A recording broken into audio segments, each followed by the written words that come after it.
आपका वोट आपकी ताकत, वोट जरूर डालें। इलेक्शन से जुड़ी हर खबर तक ऐप पर डाउनलोड कीजिए तक ऐप।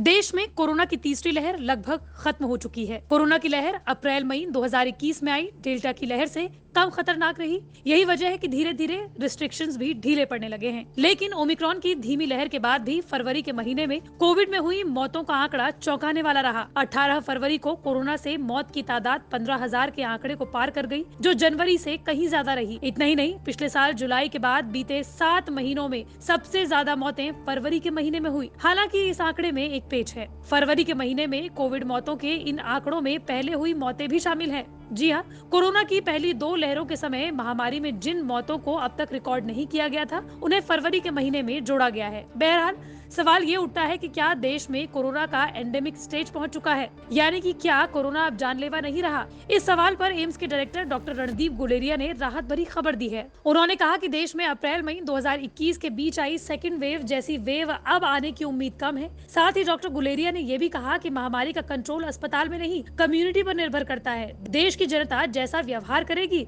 उसका असर वैसा ही दिखेगा। इस महामारी में न केवल हेल्थ केयर वर्कर बल्कि देश का एक एक आदमी फ्रंट लाइन वर्कर और कोविड वॉरियर है। दरअसल स्वास्थ्य मंत्रालय की पहल पर 18 फरवरी को एम्स के डायरेक्टर डॉक्टर रणदीप गुलेरिया ने डॉक्टर आरती विज के साथ इंस्टाग्राम प्लेटफॉर्म पर कोविड और इससे जुड़े मुद्दे पर इंस्टाग्राम लाइव किया था। चर्चा की शुरुआत में डॉक्टर गुलेरिया ने कहा कि आज हम कहीं ज्यादा बेहतर स्थिति में हैं। कोरोना की तीसरी लहर पिछले सर्ज की तुलना में काफी नियंत्रण में है। डेल्टा वेरिएंट की वजह से आई सेकेंड वेव की तरह सर्ज आने की संभावना अब कम दिख रही है। उन्होंने कहा कि तीसरी लहर में समय पर जनता कर्फ्यू, फिर लॉकडाउन, कोविड बिहेवियर के लिए जागरूकता जैसे कार्यक्रम की वजह से देश बेहतर स्थिति में है। हालांकि रणदीप गुलेरिया से इतर WHO यानी कि विश्व स्वास्थ्य संगठन का कुछ और ही कहना है। WHO का कहना है कि कोरोना वायरस का ग्राफ भले ही इस वक्त काफी कम हो गया हो और ओमिक्रॉन वेरिएंट से भारत भले ही काफी हद तक बचकर निकल गया हो, लेकिन कोरोना वायरस को लेकर लापरवाह होने की जरूरत नहीं है और कोरोना का खतरा अभी बिल्कुल भी टला नहीं है। WHO ने कोरोना वायरस को लेकर नई चेतावनी दी है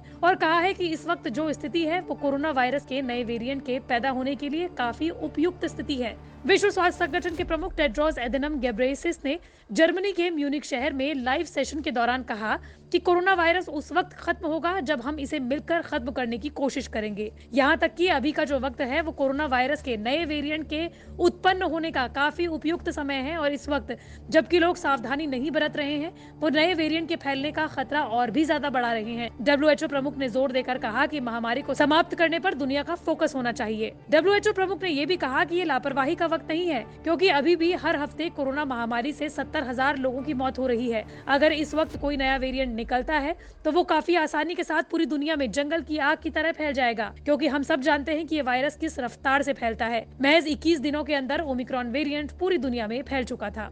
हालांकि WHO प्रमुख ने कहा कि सब कुछ गंभीर ही नहीं है।